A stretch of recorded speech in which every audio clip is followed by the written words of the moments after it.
The following is a CSPN Media podcast presentation. Let me tell you who deserves a shot in the United States heavyweight. Let's hear it. I'm the champion. I ought to know. You know, I've been sizing up guys since I came to WCW. And I think the one guy that stands out the most, the guy that I think has earned a title shot, El Dandy, I think you're a heck of a wrestler. You're a great technician in the ring, and you're a jam-up guy. Whoa. I don't see any reason. Wait a minute. El Dandy has been wrestling in the cruiserweight division here. Please. He's a great wrestler. He's a great wrestler, but my goodness sakes, at 50 pounds. Who are you to doubt El Dandy? Because this guy's a serious professional. Well, let's talk about some serious contenders. How about hypnosis? Let's get thrown. Psychosis? Whatever. He's a great wrestler, you know. Hello, and welcome to episode 230 of the WrassleCast. I'm your host, Don DeLaurente, and I'm joined by my SmackDown Matters correspondent, Miss DeeDee Jonet. Hey. What's going on, friend? Nothing much, friend. How are you? I'm great. Hoping you're doing well. Mm-hmm. That's good. I know you and those peoples had a meeting last week, so hope you kicked their ass and gave them a piece of your mind, and they went on about your business. I did not kick their ass. I kind of gave them a piece of my mind. And luckily, there's no permanent record on my record. So everything's okay. Hey. That's what we like to hear. But if y'all know somebody who's hiring now. You're the admissions office Tupac. If only. And we're joined by the WrassleCast broadcast journalist, none other than Magnum Prime. What's going on, G?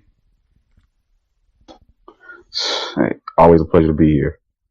Glad to have you, sir.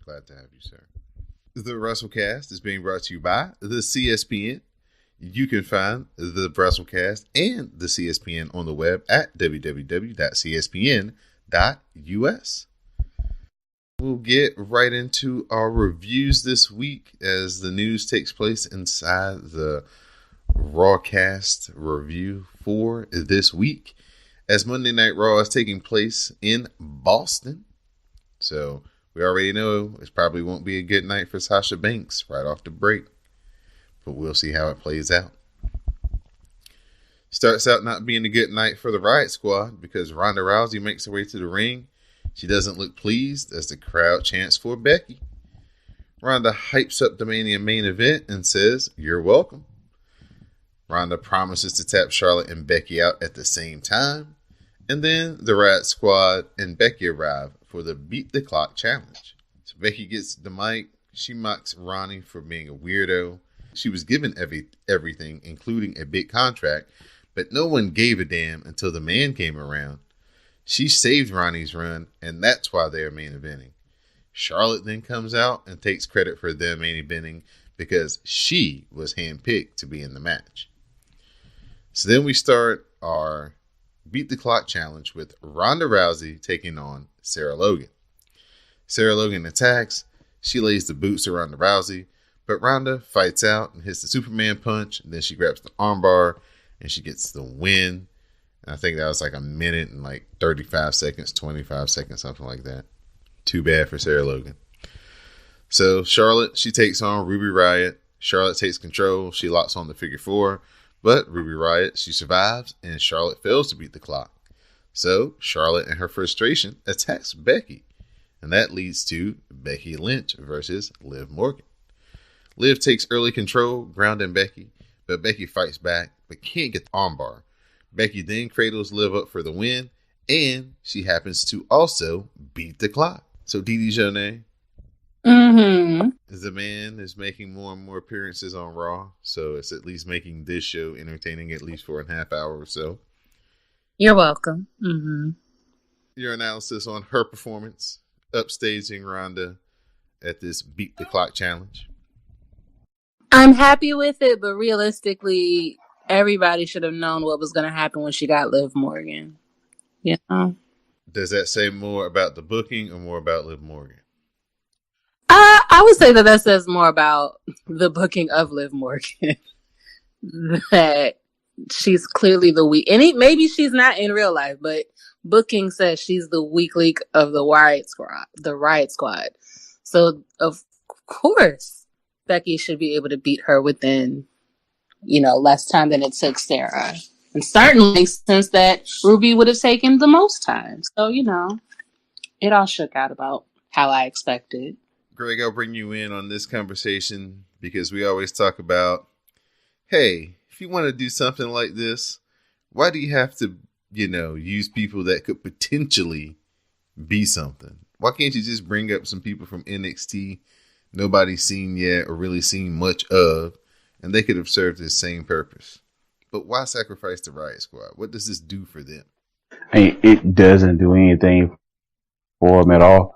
But I think we've heard it before, to where you hear stories of superstars being backstage, and a writer or events will say, "Oh, hey, let me grab you to do something." Just just spur of the moment, just get them into something. No type of booking or television writing to elevate them at all. So I think they just see these people around, and unfortunately do with them, and they're not really given a chance to elevate themselves. And I don't know even if his door is open as it used to be, because you will hear stories about Jericho going to him, or even the New Day pitching what ended up being that group. But it seemed like with the newer talent just put out there's not a positive direction for them. I just didn't like it. I just was like, as soon as they announced they were involved in the Beat the Clock Challenge, I was like, oh wow, they about to get jobbed in the dust. But that's how it's been. It's like not a surprise at this point. And you would think with the women's titles that it would be better for them now with the tag titles. Right. Maybe they would do more with them. I guess they have to prove they can, get beat down, and then they can get built back up again, I guess. Or threaten to leave, if they say, maybe they're unhappy. Maybe they'll do some of the men. That hadn't done much for the Revival, though, in actuality. I mean, it's actually probably more of a rib to have to carry the belts through the airport at this day and age than anything. True. Next match on Raw, Finn Balor. He's in a handicap match versus Bobby Lashley and Jinder Mahal. If Finn Balor wins, he gets an IC title shot at WrestleMania.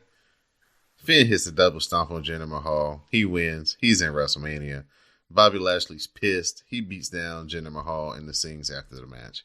I am so sick and tired of Bobby Lashley and Finn Balor. Golly, how many times have they wrestled each other in some form or fashion? God. I might have to go back and go through my notes and see just how many weeks in a row that has happened, because it's been a lot. The answer is too many. Especially for a TV show that's 3 hours every week. And you can count like, in the first hour, I'm going to see Finn Balor and Bobby Lashley in some form or fashion. DeeDee Jonay, I need you to come back in at this point, ma'am. Mm-hmm. Elias. He's Yes. already in New York. He's hyping up his musical performance at WrestleMania. Mm-hmm. Then we got some rando out here trying to outdo him. What's up with that? People they just don't respect Elias, his beard, his kimono, his scarf, or his guitar. And I am personally very tired of it. I don't like it at all. I'm looking forward to everything he does at WrestleMania. It should be fantastic. It's Elias. Of course it will be fantastic. I mean, he's got the Yankees, the Mets, the Giants, the Jets to rip on just off the top of my head. So many. The Islanders and Rangers. Just if he wants to go with the sports part, he don't even have to talk about, rappers and singers. And so there's a lot of material he's going to have to use at WrestleMania. And I'm looking forward to all of it. Aleister Black and Ricochet. They're all over your TV, folks. They wrestled the Revival on Raw this week. Aleister Black and Ricochet, they pinned the Revival with the 630. So here's a case of two upstarts pinning the champions. So everybody knows that should, in theory, lead to Aleister Black and Ricochet getting a championship match in some form, whether it's a tag team versus tag team match or a multiple tag team match for the titles. It soon shall come, folks. It soon shall come. DeeDee, Fashion Cast. Aleister Black and Ricochet had on matching gear this week, so you know what that means. They are officially a tag team out this piece now. Oh, I was gonna call them a couple. Oh, nice. Your words, my words. It all means the same. I mean, who gonna check me? Nobody. Not nobody. The black and gold, so... I'm gonna be honest. I recalled seeing Ricochet's black and gold because I thought it looked better with his entrance lights, but I don't think I recognized that he and Aleister had on matching gear. So, like, I'm trying to go back now and get the aesthetic and see if it... Oh, he's one of those people. He doesn't post Aleister on his page. So, yeah, I'm trying to get a view of it to see how I really like it. If you can, just go to YouTube and it'll be on YouTube. Their little match. Everything. Oh, yes. The Revival. Hey, guys. Thanks for saying that you were, needing something new in your wrestling career and you wanted more. You can put over these two guys and, lose every match that you have on TV, even though you are the champions. It was a smart move, though, because at the end of the match, Scott Dawson did go over there and make sure that the ring announcer announced them as the still Raw Tag Team Champions. So everybody know it was a non-title match. Ain't shit changed except for, a loss in the record book. But we still got the belts. Drew McIntyre arrives. Oh, you see it? No. It was moving slow. Aleister Black has all of his Instagram photos in black and white because he's that kind of guy. Oh, yeah. It's a move. Got to play up the aesthetic. Yeah, it's a move. Absolutely. Drew McIntyre, he arrives. He wants an answer regarding his challenge to Roman Reigns for a WrestleMania match. He says, "You may have beaten leukemia, but at Mania you won't beat me." Drew McIntyre says that he single-handedly has ended the Shield. He says he hopes Roman doesn't put his family through this hell again. McIntyre will stay here until he gets his answer.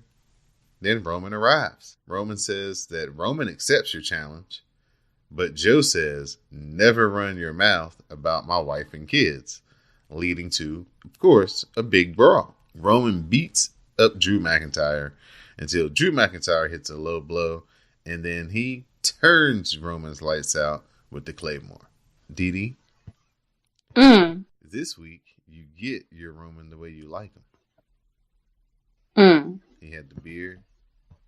Yes, he did. He had the attitude. Yes, he did. He said that, in this ring right here, yeah, sure, we can fight. But when it comes to my wife and kids right here, we can really fight. And then he got his... Yeah, then he got his ass beat. But, I mean, you got to stand up, A lot of people don't like that Renee doesn't stand up for her husband, and he's there on TV every week. Correct. I don't like it. Now, generally, I don't mind it. I didn't mind it with what's going to happen eventually. But last week, I had a big problem with it. Like, she could have tried to pull her husband out of danger. It ain't like she pregnant like Josephine. Oh, yeah, JoJo's pregnant. Breaking news right here, Miss DeeDee Jonay, of course, keeping us up to date. That's why we haven't seen JoJo on our TV screen, ladies and gentlemen. It all made sense. And Bray's on paternity leave. It all has come together. Because Bray Wyatt should have been back on TV. Oh, he got to massage her feet. This is her first baby. She not used to all this. Well, good luck to those two. Hopefully everything works out. Because if you know the details behind it, that's a pretty messy situation. Yeah. Look, I ain't talking about the situation. I'm talking about what they named the baby. Oh. Baby ain't even here yet and they got a bad name. Oh, really? What's the dirt? Yeah. It's Nash, but not like Nash. It's Nash like Knash. Oh, really? Like gnashing your teeth? Yeah, but even that's a G, so it's like where do you come up with these things? Why he couldn't just be Wyndham Rotunda Jr.? Why couldn't you have just named him Nash like Kevin Nash? Like, why are y'all being so fancy and making ugly names? But listen, that ain't my baby. That's your business. Again, good luck to the expecting parents. Mm-hmm. So after Drew dispatches of Roman, he walks to the back and he runs into Dean Ambrose. Dean Ambrose didn't get enough of that ass whooping last week. He wants some more. So he says he wants the last man standing match this week. So the Dean Ambrose jobber tour continues. He just needs a t-shirt that says "Pin me, pay me." Sasha Banks with Bayley. She goes up against Natalya with Beth Phoenix in her corner. Natty is working a backbreaker, but Sasha Banks counters into the sunset flip for a 2 count. Sasha then trips up Natalya, and she applies the Banks statement. Natalya counters into a sharpshooter. Sasha fights and sends Natalya into the turnbuckles. That's when Tamina and Nia Jax attack for no contest. They get the best of Natalya and Sasha, and that's when Beth jumps in the ring and she fights off both Nia and Tamina. She even got Nia up for what looked like to be a belly to back or a Samoan drop until Tamina made the save. But Beth fights them both off and she eventually hits the glam slam on Tamina. Oh, Go ahead. No comment. Go ahead. No comment. I'll bring G in for some statements here. How do you think Beth Phoenix looks coming in after a couple of years not having any action since the Women's Royal Rumble? I mean, Beth still got the guns. She still look like she's been pushing the weights. But I mean, I didn't even know that we wanted that. I didn't know that the verse was really courting her return.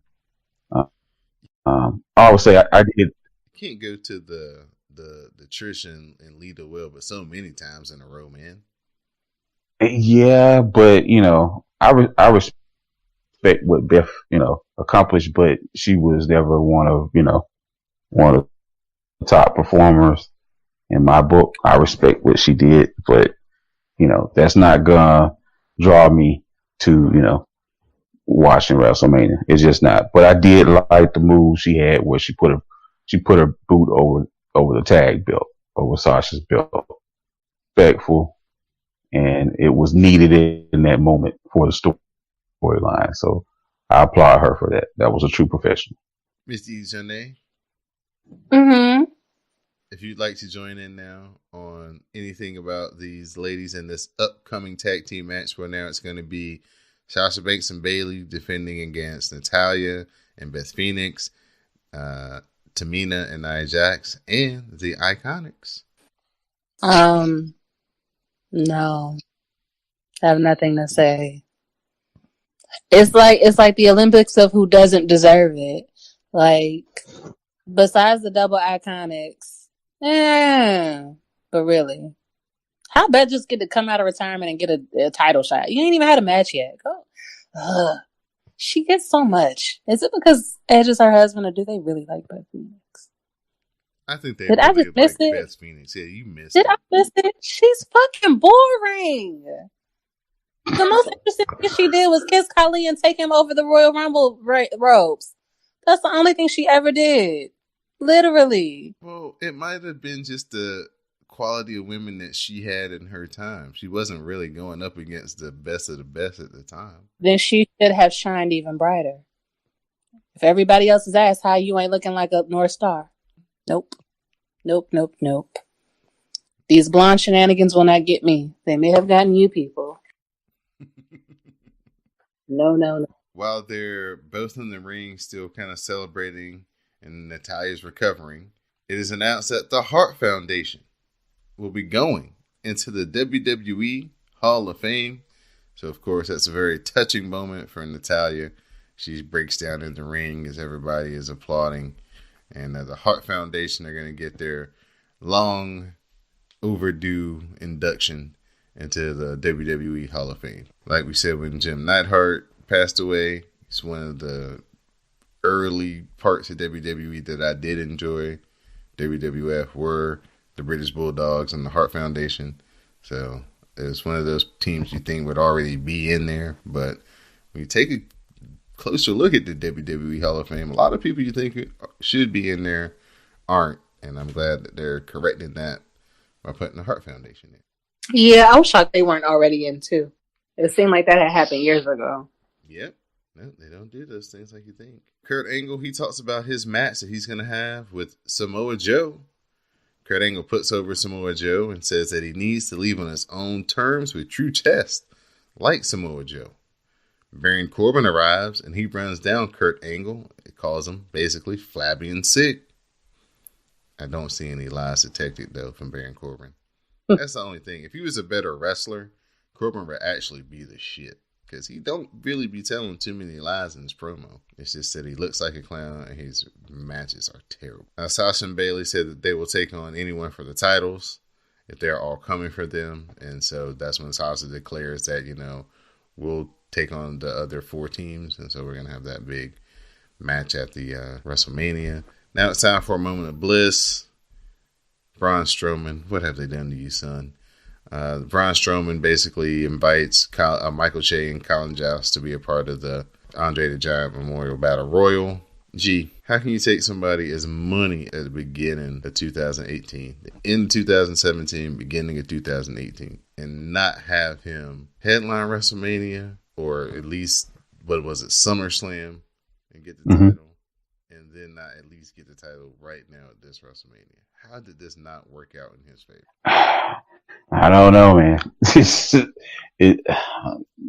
I think most of the verses are scratching their collective heads over this. I mean, it's probably just, textbook Vince to where he thinks, hey, I can get a guy hot later. He didn't have to have the spotlight all the time, unless he's Brock or unless he's, Roman. We'll figure out something to do down the road with him. It'll be okay. Just seems like, man, he was tailor-made to be the champion, and now he is out here about to be in the comedy spot with the SNL. Well, it's possible to revive him.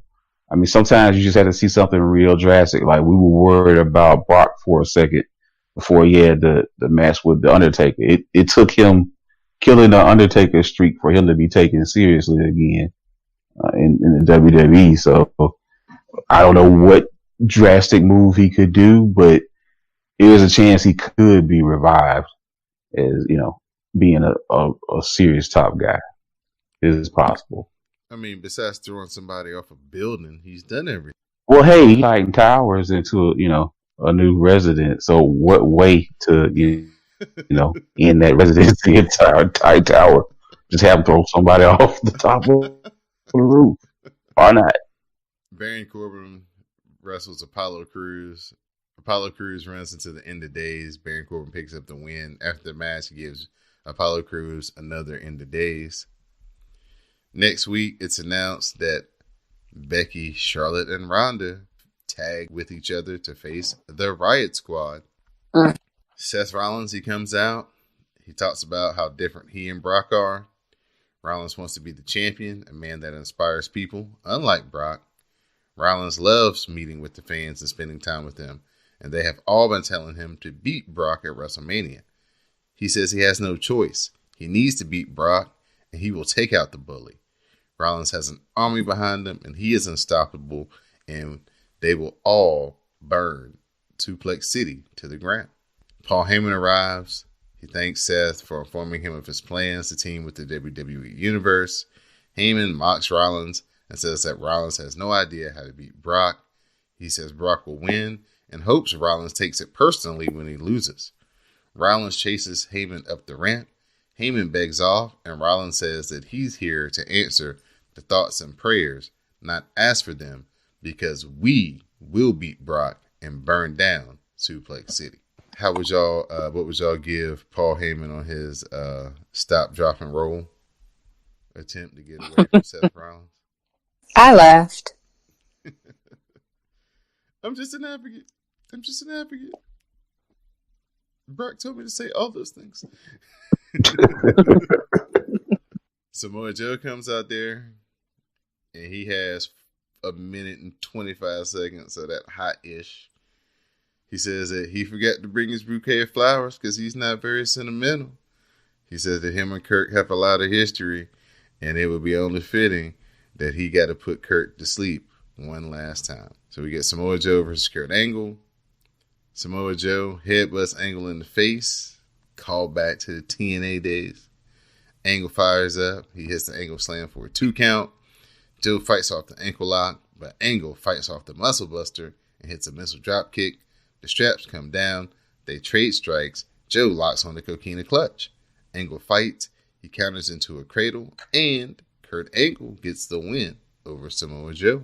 So Kurt Angle going through the best of TNA in WWE on his last run out here. It's not looking good. It's like Kurt Angle is just going to teeter over and not be able to get up, it looks like, one of these weeks. He's getting slower and slower. Just not feeling it. Good thing he's on his retirement run. Yeah, for sure. Is he going to make it to the end of it, though? That's what I'm fearing. He only had a couple more to do. Better ice them knees and keep it moving. We'll talk about what happened at SmackDown. Yeah, man. Triple H comes out. He thanks the fans and congratulates the women on main eventing WrestleMania. He has a letter from Batista's lawyer, and he has to agree to one last stipulation for the match to take place at WrestleMania. Triple H reminds him that Evolution took Batista from being a Devon to being a world champion. Triple H then claims Batista left when he realized he couldn't beat John Cena. The new stipulation is that Batista wants Triple H to put his in-ring career on the line. Triple H says that this is another instance of Batista trying to quit. Triple H says if he can't beat a douchebag like Batista, he has no business in the ring anyway, and he agrees to put his career on the line. He did the Spice Girls reenacting the back and forth they had. That was pretty funny. Elias is on the streets in NYC. He's got his money in the guitar case.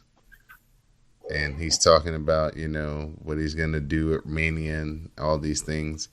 And then some dude comes by, takes money out the case, and then he doubles back and he steals the whole guitar case. So, I didn't like that last one. Main event time, Drew McIntyre versus Dean Ambrose. Last man standing match. They brawl at the bell with Ambrose dumping Drew. Ambrose misses a top rope attack, allowing Drew to make his attack. Ambrose flies into a kendo stick shot. Drew then beats on Dean with the kendo stick, but Ambrose battles back and dumps Drew to the floor.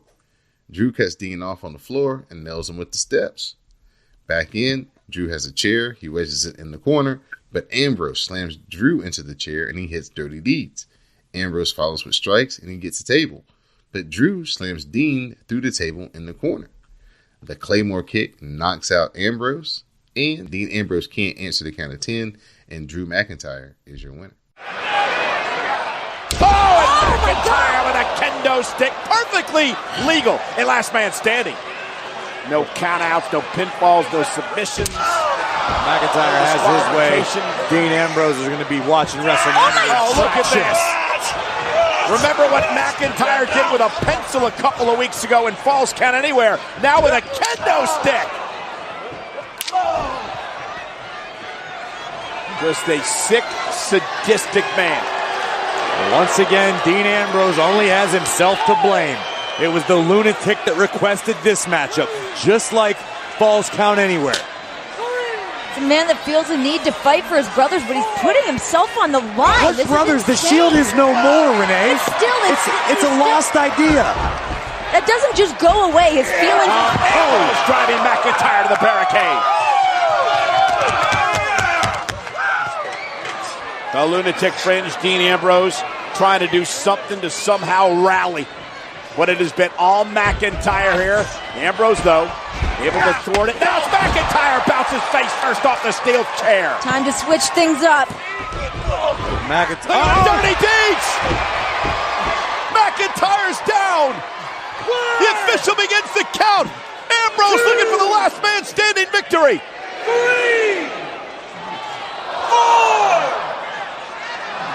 Count of 5, McIntyre stunned.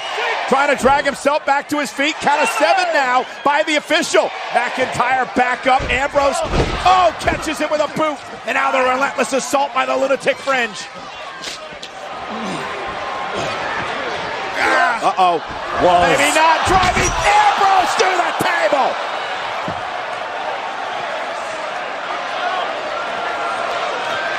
And now the official begins to count toward 10 again. Will Ambrose be able to make it to his feet this time?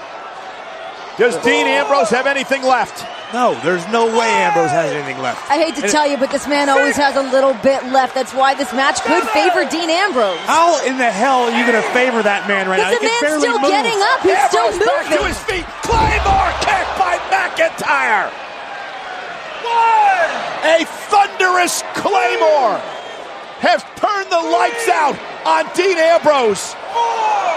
The fine line between blind faith and indisputable reality, Renee. I don't disagree with you on that. I don't agree with anything he's doing right now. Count of 8.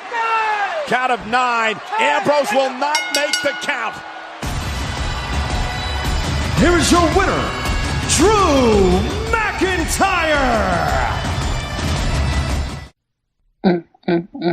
Again, Dean Ambrose, like I said, his jobber tour continues. At least they putting him in matches he's good at, though. He's good at a good brawl. Yeah. And I guess that's what matters. You got to shine all your way out, too. And I've always said that Dean Ambrose can take a good ass whooping. Mm-hmm. Par for the course for him this week on Monday Night Raw. This was, 3 hours is just, Per usual. It's supposed to be good, though. We're coming up to WrestleMania, for crying out loud. It's not supposed to just be, It's supposed to be like, oh my gosh, it's the go-home show next week, and then it's WrestleMania. It's more like, I got one more show, and then it's WrestleMania. It's just not, it just doesn't have that vibe this year. Nah, I don't feel it right now myself. It seems like it peaked at Royal Rumble, like WrestleMania should have been like in February.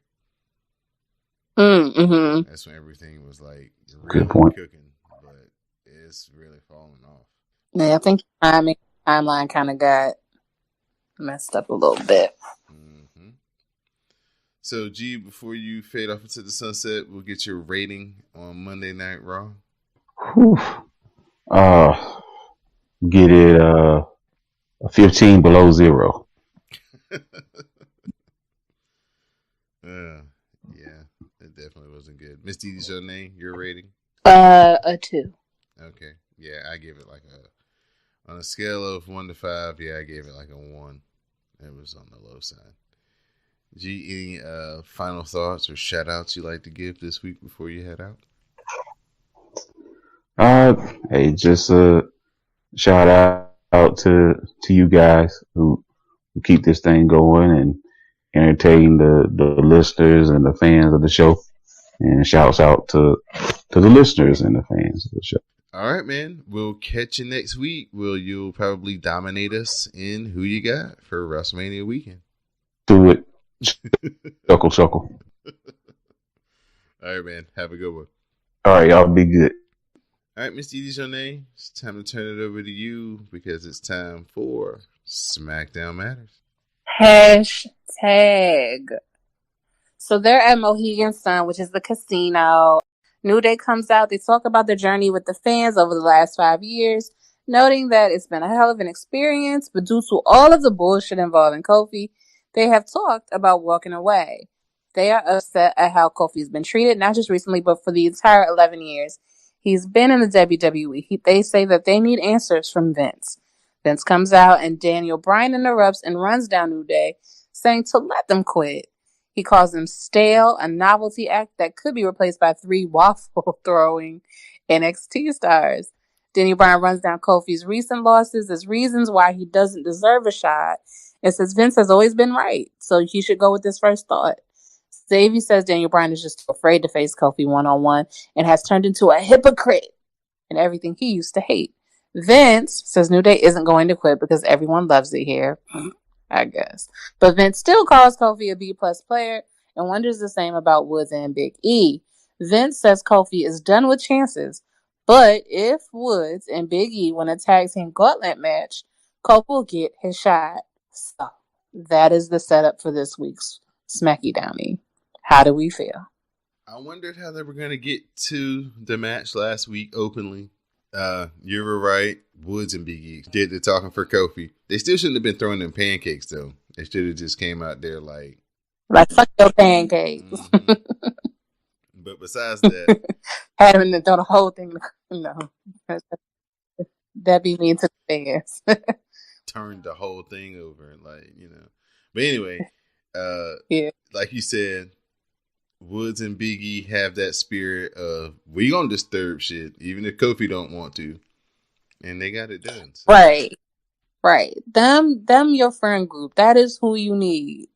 Somebody who will have your back at every turn. And when you don't want to fight, I'll fight for you. You tired of fighting? I'm tired of fighting. You don't want to talk to the boss? So I'll talk to the boss. That's who you need in your corner. So anyway, Becky is interviewed in the back. She's talking about her Mania main event and running down Charlotte for bringing nothing to their match. Charlotte says, let me show you how deserving I am, because Charlotte has what? A SmackDown women's title match against Asuka tonight. Now, why? The world may never know. But that's where we are.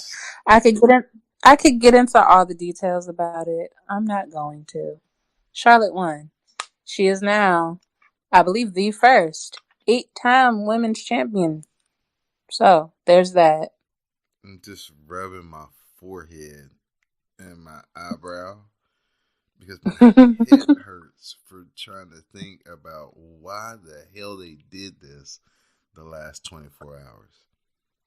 The only things that crossed my mind while I was looking at this before she even won was, so if Charlotte wins, then she's already got a title. And then if during the match Becky if Becky pins Charlotte, then they could mean that, she kept, they kept Ronda safe. She was like, Ronda could always say, I didn't lose, you know what I mean? Or, alternatively, fuck Becky in the feel-good story of the century. Charlotte gets one other thing going on for her, and she ends up with both titles at the end of Sunday. So I was like, nothing about this feels good. You know what I mean? Like, this doesn't feel good. It feels like shenanigans. People were looking forward to Asuka having a match as a champion on WrestleMania.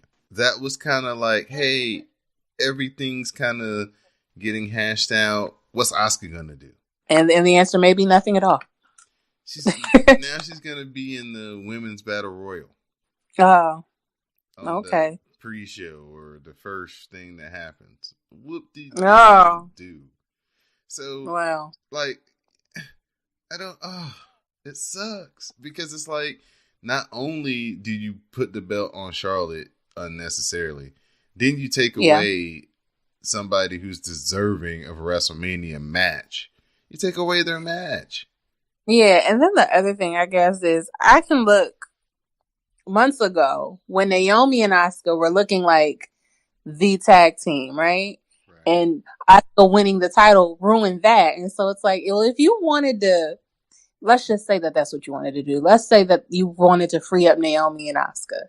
You don't really have that many women's tag on SmackDown, as evidenced by this three on Raw versus 1 on SmackDown that's happening at, WrestleMania. But then you should have taken the title from Asuka weeks ago. Like, Charlotte could have had that title. And then we could have found a reason to put Naomi and Asuka in the tag match. Instead, you just kind of have them in some leftover bullshit match. And Asuka, again, everything that has happened in NXT is useless and doesn't mean anything, because apparently now Charlotte knows how to beat everybody. And apparently now Asuka has no idea how you get out of a figure for a leg lock. And it's like, of course she knows how to get out of the leg lock. You try to get out of the leg lock.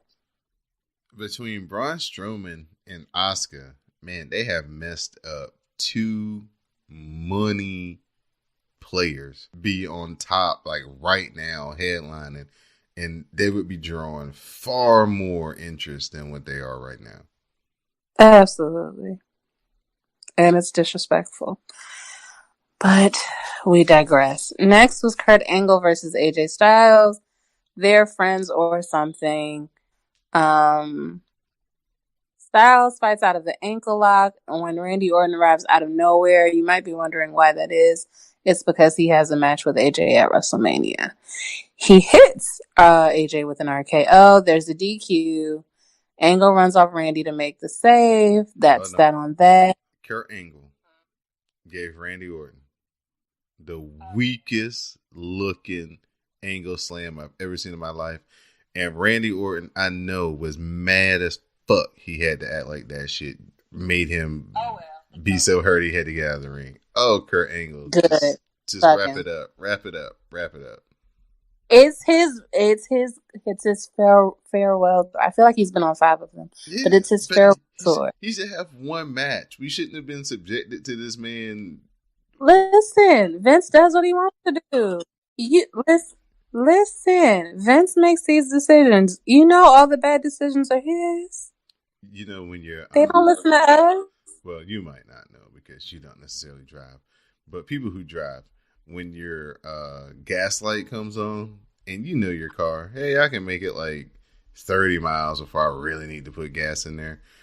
They going like 40 miles on Kurt Angle right now. He's starting to sputter. You're about to run out of gas. Just ice the knees. You'll be all right.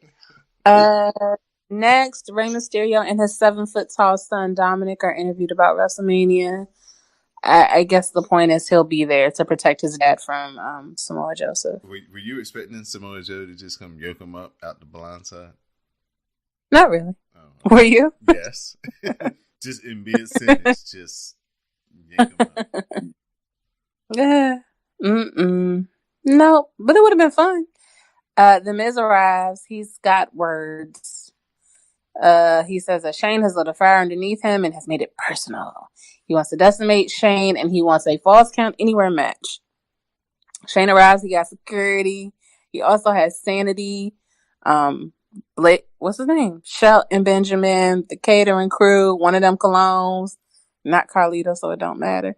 Shane demands his special introduction, his best in the world. And he says the security is here to protect Miz. Shane calls Miz Miz's father looks. Shane loves what he did to Miz and his father. It was euphoric because, issues. He will beat Miz at Mania and accepts the challenge for a Falls Count Anywhere match. Miz rushes through security as Shane mocks Miz's parents, and then he fights off the catering crew until Sanity swarms him into the crowd. They fighting, they brawling, etc., etc. So, how did you like it? How did you care? I hate that Sanity is just like extra security for Shane now, where they like the alternative version of Mean Street Posse now or something. Shelton Benjamin out here just henchman number 1. He's showing up on Raw to be a henchman. He's showing up on SmackDown just to be a henchman. Like, and then The Miz beating up like 8 people, totally not believable. The Miz getting beat up by 8 people, totally believable. Very believable.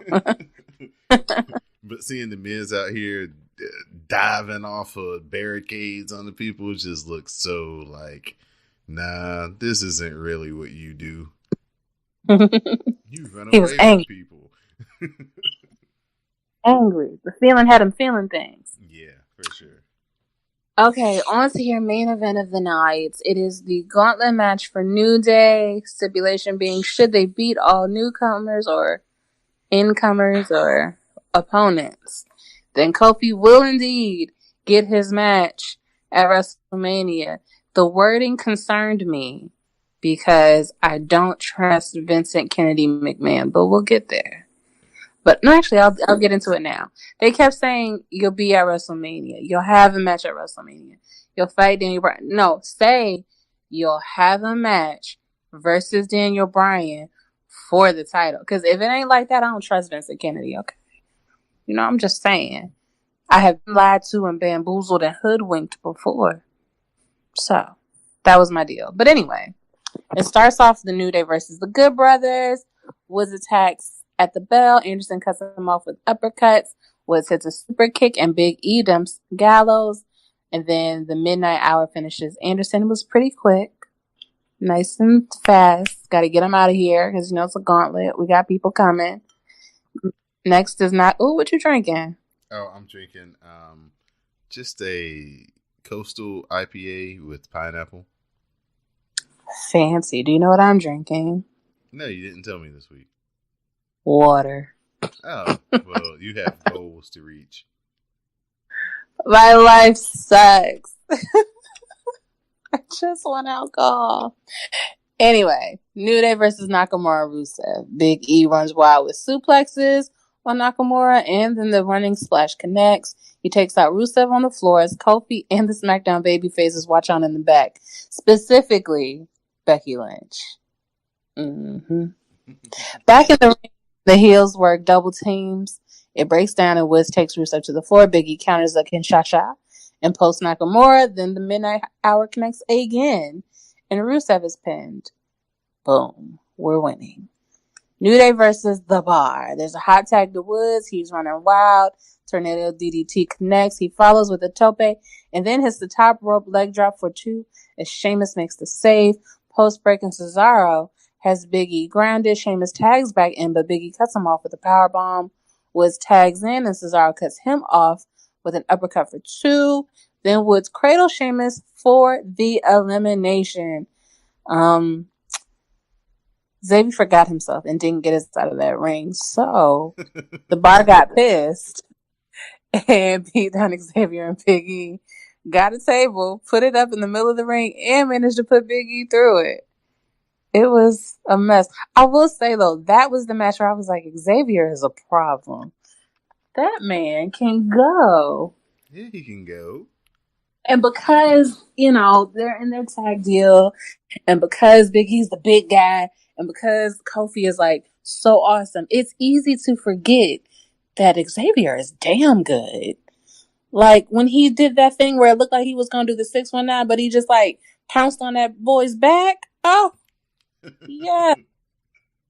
That was amazing. It was like, just gave him in from the back. Just collapsed. I lived for it. So, that was great. Next is the Usos. So, if you will recall last week, the Usos were a part of the good guy, let's watch what happens moment backstage while they were watching Kofi have his moment. They even were holding the pancakes and everything. So the Usos come out and they're giving their general aesthetic. And I was on the Twitter and, you know, the WrassleCast fan were divided. Some of them were like, you just had their backs last week. What's up?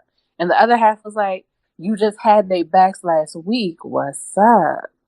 So it was the second one. They cut a promo about respecting the New Day, and Kofi deserved a chance. He said, "We not going to stand in your way. We forfeit." And everybody goes wild. Because now he has a chance. Now they can recover a little bit. Now it's looking a little more possible. Yeah, that was good. And it goes with the whole year. You know, they've been having the mutual respect, game recognized game, real recognized real. Between them all year. So, yeah, I'm glad that played out that way. It was nice. I was like, so, like, you just going to let them pin you? Like, what's going to happen? So, it's like, we ain't even going to have a fake match. We just forfeit. I was like, yes, sir. So, they cut to the back, and Daniel Bryan and his hemp belt and Eric Rowan are pissed. He sidekicked the flat screen. Yeah, he did. Not little mad, big mad. So, the New Day... and their last opponent is Daniel Bryan in the hemp belt versus and Eric Rowan. Yeah. So, Big E hits ST and Bryan. He puts the shots down, got his titties popping, and then he gets the big ending, but that only gets 2. Eric Rowan makes the save, clears off the announce table, but Woods DDTs Bryan on the floor. Rowan posts himself, and Big E clotheslines him over the table and before he clotheslined him over the table, he pushed him into the post like twice. It was great. And so then he put him over the table. And then that was kind of like, oh, that's not as cool as you thought it was because the table's hollow. So it's not like, ooh, Big E's so strong. But it is like, oh, that's going to be kind of hard for Eric to get out from under it. So once he puts the table on top of him and Xavier get back in the ring. And they wait for the count to go. The count out happens. We reach 10. Everybody's happy. I look at the clock and it said 9:57. I was like, what that mean? Uh-oh. Because I don't trust. Like I said on Twitter, I don't trust nothing till 10:01. I don't know what you're planning. However, somebody in the back goes to talk to Vince, and he said, "Yeah, Kofi is going to WrestleMania." See, that's not clear enough for me because, like, as Alexis's co-host, what do you mean? But let's presume he's not being himself. Kofi Mania, it is. Big E trying to do whatever he can right now. Just hold on. Somehow, perhaps make it to your corner. Now Big E trying to endure. Daniel Bryan, can you imagine how happy he would be to end the dream of Kofi right now? Wait a minute, Woods from out of nowhere. Look at the sacrifice that Xavier Woods and Big E have made to this point. Just boom for the opportunity for Kofi to get into a match at WrestleMania. Kofi can only watch, barred from ringside. He's watching backstage. Can Big E and Xavier Woods pull off the miracle? Over the top, they took out Rowan. Xavier sacrificing himself to take out Rowan. Oh, caught him in midair. Look at the eyes. Oh my God. Big E still believes. This is where the dream ends. No, going for the iron claw on Xavier. Woods able to counter. Oh, into the post. There you go, Xavier. And again, courtesy of Big E. Big E follows it up and sends Rowan over the desk. It's a full-on battle of attrition. Look at the... Oh, my God. Big E's flipping the desk. Oh, my God. No, he's not. No, he's not. Oh, my God. Hey, whatever it takes. I've been saying it all day. Back in the ring. Big E's the legal competitor. The countout could help. The countout could propel them. Rowan's trapped under the table. Up to 7. Knew they could do it. Kofi's going to go to WrestleMania. Kofi Kingston is going to WrestleMania. Ladies and gentlemen, Kofi Kingston is going to WrestleMania. I can't believe they did it. I cannot believe Xavier Woods. Big E pulled it off. Kofi celebrate. Celebrate, man. You gotta believe, Byron, because that's exactly what the New Day did. That's what Kofi, Xavier, and Big E did. They never quit believing. Big E and Xavier Woods just won their tag team gauntlet match. I just saw that. It was impressive. So does this mean that Kofi Kingston is going to WrestleMania? Yes, he's going to WrestleMania. But the question is, can a B-plus player defeat Daniel Bryan for the WWE Championship? Have a good night.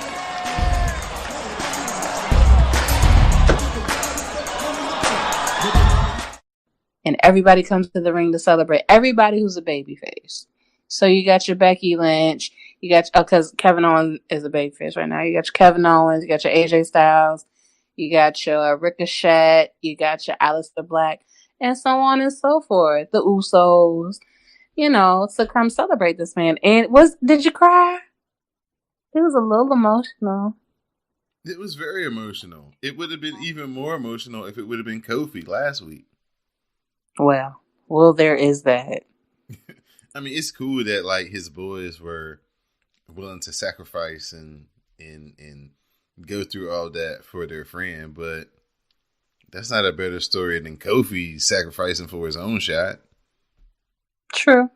Yeah, it was still good. I just thought last week was the better story because, he'd had those chances as his last chance. Let the man win and go to WrestleMania. And then we have 2 weeks where he can talk about, okay, he was successful. Now let me focus on Daniel Bryan. They can have a face-to-face promo. and we can build up the match. Now we only got 1 week to try to make something happen. Mm-hmm. I'm old school. I'm old and crotchety like that. I'm getting close to 40 and starting the show. So, what was your overall thoughts of SmackDown? I mean, I'm just glad it ended with seemingly a win for the New Day. They could have kept that Charlotte Asuka shit though. Oh, that was bad. So that puts them down to like 1.5 stars. Because how did, like, really the nerve of you? That was the really only misstep on this whole show, was just that part right there. But it was so bad. It was very bad. Unless they're gonna like unify the titles or something, they're gonna have to have a real good reason for. I guess she's in the damn match. She don't need anything, but I guess they want to have Charlotte bring, quote unquote, bring something to the match. She's in the match. It's in the main event of WrestleMania. What else do you need to bring? Have Ronda bring the damn belt and let's have the match. I agree. Off of that, on to NXT. Adam Cole, baby. He comes out to open the show. The NXT title is on a platform in the middle of the ring. Cole puts over his win last week, and he promises that he'll leave the Barclays Center with the NXT Championship. He calls out Johnny Gargano to face him like a man. Johnny obliges, and the fans are rather split on who to cheer for. The chants go on forever. Adam Cole claimed that he has 1,000,000 reasons why he'll beat Johnny, and Johnny wants to hear them. Gargano says that his path to the NXT title leads him to Adam Cole, and he'll show him why they call him Johnny Takeover, baby. That's gimmick infringement. That ain't right. Adam Cole, he isn't impressed, saying that Johnny rarely wins on takeovers. He calls him Johnny Participation. This is where he's supposed to say, ooh. Oh. Adam Cole says Johnny can't win one fall at TakeOver, so he won't get 2 on him.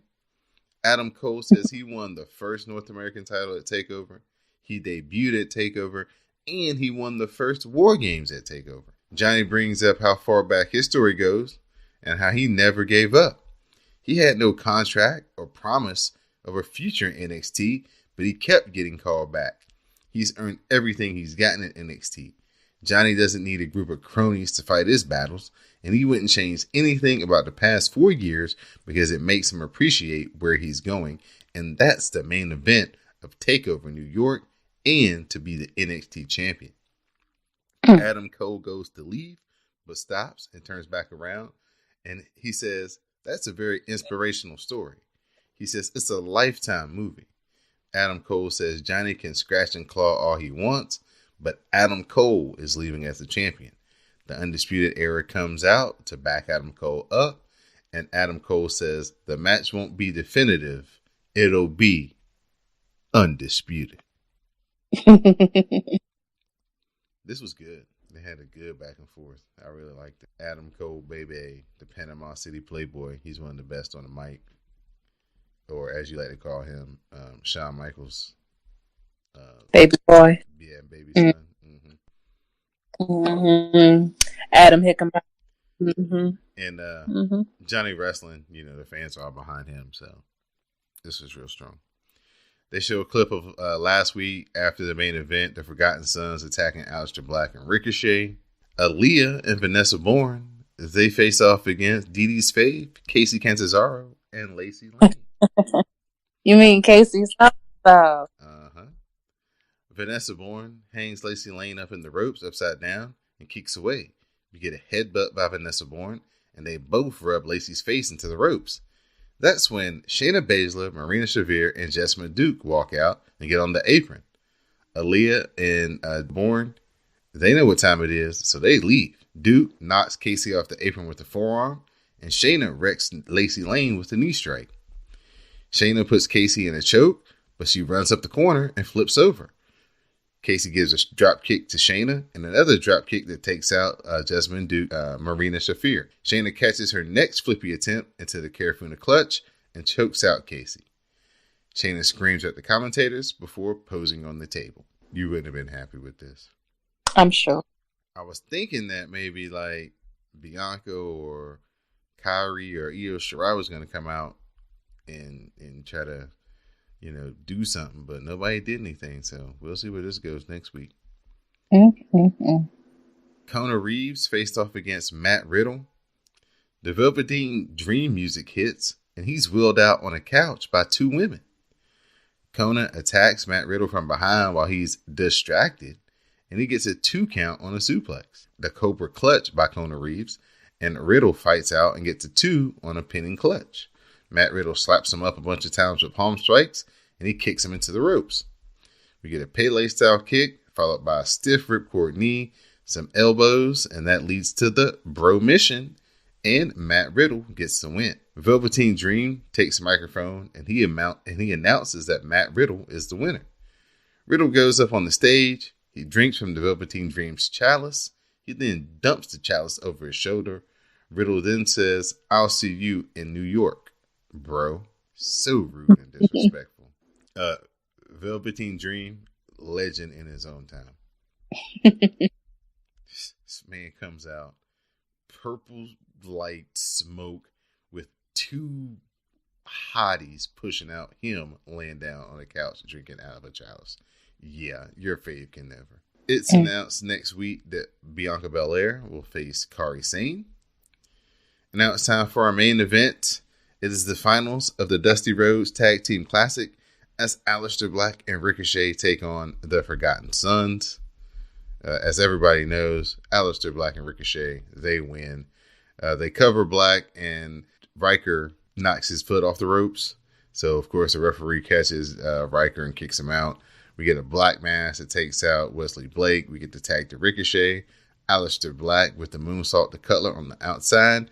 We get the 630 by Ricochet on the inside. And Aleister Black and Ricochet, they win the Dusty Rhodes Classic. Yay. Yeah, so I think everybody knew that once the matchups were announced and they steamrolled through the first round. I think everybody saw this coming. So we didn't see the Forgotten Sons being in the final match, and I guess they did well for themselves. But one more accolade for Aleister Black and Ricochet. Like I said, Vince is trying his best to make them the next stars, so they win in everything from now until he feels like they are hot enough. So good luck to those guys. Good luck to those guys. This was a fun show. The promo in the beginning was real strong. Velveteen Dream is a trip, and it was cool to see Casey Canizaro and Lacey Lane get some NXT time, and hopefully we'll see more of them, especially Lacey Lane. I like her. She's kind of small, but she can go. She's really athletic, and she got a chance to show off some cool little athletic moves before she got beat down, and then Shayna Baszler came in and ruined everything. So that was NXT for this week. Nice. So Miss DeeDee Jonay, I want you to rest up. I want you to get all your sleep as much as you can, because next week we're going to have 16 matches. Oh, Jesus. To determine next week's winner of Who You Got. We also Too much. will have NXT Cast Takeover. Got to come up with a hashtag next Friday night, as the NXT Takeover event will be moving from Saturday to Friday, as they are moving they are moving the Hall of Fame ceremony to Saturday night now. Saturday night, though, will be all about Cast of Strong Style, as New Japan and ROH will be running a joint show in Madison Square Garden.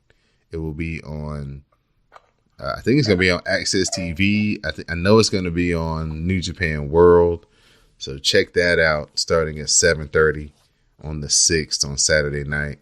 That's going to be where you want to have all your wrestling focused that night. You can watch the Hall of Fame anytime, but find a way to watch that MSG show with ROH and New Japan. It's gonna be the shit. The last 3 matches alone are gonna be worth whatever those people pay to be in the building. Shout out to Anwar Starwin, my co-host on Cast of Strong Style. He will be in the building. I'm looking forward to getting his live report on Cast of Strong Style when we record again. So we'll have a whole lot of stuff going on next week for WrestleMania week. It is here. It is finally here. Mania Cast will be the hashtag. I'll get that out there early. I'll say that a lot and often coming into the next couple of weeks. But Mania Cast will be the hashtag for the live tweet for WrestleMania. So join us all day. We'll have polls and all types of things going on. Cool, interactive for WrestleMania. So Miss DeeDee Jonay, at this point in time, it's time for your shout outs and thank yous. Oh, shout out to Jade, my boo. Shout out to Tatiana Janine. Shout out to Mel, because Mel always gets shout out. Shout out to Greg. Congratulations. Shout out to Sam, because we're in. Shout out to you, of course. Shout out to Extra J Trilla. And everybody else I was talking to today, Wordsmith, and other people whose ads I can't recall. Everybody who I was talking to about JoJo and the baby's name. We are all in agreement that it's awful. So shout out to all of y'all. And yeah, that's it. I'd like to give a shout out to Miss DeeDee Jonay for joining me each and every week here on the WrassleCast as my SmackDown Matters correspondent. Give a shout out to Magnum Prime. Give a shout out to Sam. Give a shout out to Classic. Give a shout out to Miss Jupiter Julep and all of the ladies over on the Forever Young cast with Sleep Dough, Miss Elisa. Give a shout out to Miss Laura Singh and all the WrestleBays out there, all the members of the Glow. Shout out to everybody who is involved with all the hashtags each and every week. We definitely appreciate you guys being a part of the community. Please, again, as always, support the WrassleCast and the CSPN by becoming a patron over on our Patreon page at patreon.com/CSPN Media. Also, if you're thinking about getting fit for this year, just like Miss DeeDee Jonay, and you don't want to take the time to learn how to cook all that healthy stuff yourself, you can always sign up for Blue Apron. Once you sign up, get $30 off your first purchase. That'll keep the podcast free over on CSPN.us. Click on the tab that says Keep Our Podcast Free. Underneath that banner, click on Blue Apron. Sign up, get $30 off that first purchase, and help support CSPN and the WrassleCast. Keep us free each and every week. And also listen to the latest episode of Cast of Strong Style. Me and Anwar Starwin, we break down the New Japan Cup. We talk about Okada winning the cup, going to face Jay White at the main event at the MSG show. Then we preview the MSG card from the pre-show Rumble that's going to have the legend Juice and Thunder Liger all the way down to the main event, Okada versus Jay White in Madison Square Garden. First time ever, biggest show that New Japan has ever had in America, and we got you guys all covered with the preview. And Anwar Starwin, like I said, is going to be live in the building. So our next edition of Cast of Strong Style, he will have first-hand perspective when it comes to analysis. Can't wait to break it down with him. So looking forward to this edition and the next edition of Cast of Strong Style. So on that note, for Miss DeeDee Jonay and Magnum Prime, I'm Don Delarente. This has been episode 230 of the WrassleCast. Please stay tuned for the parting promo. For the love of God, Roman, I hope your wife or one of your extended family got through that thick skull of yours and convinced you to just say no to my challenge. I've already vanquished the Shield. I exterminated that cockroach, Dean Ambrose. And what happened last week? Oh yeah, I beat the #1 contender for the Universal Championship, Seth Rollins.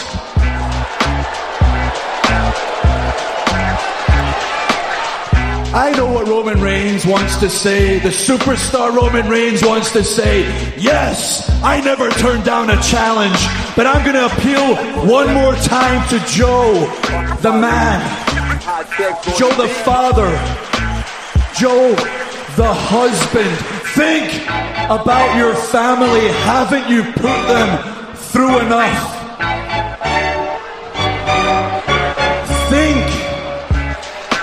your children.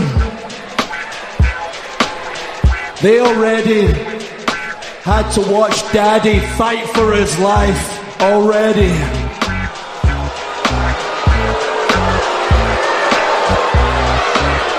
Do you want to put them through that one more time at WrestleMania when you know you're going to lose?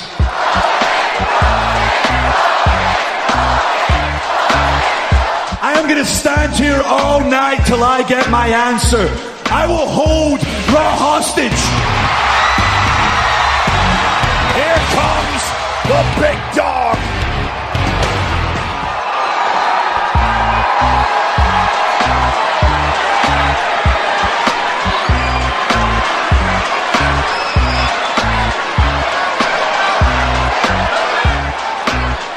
Roman accepts your challenge.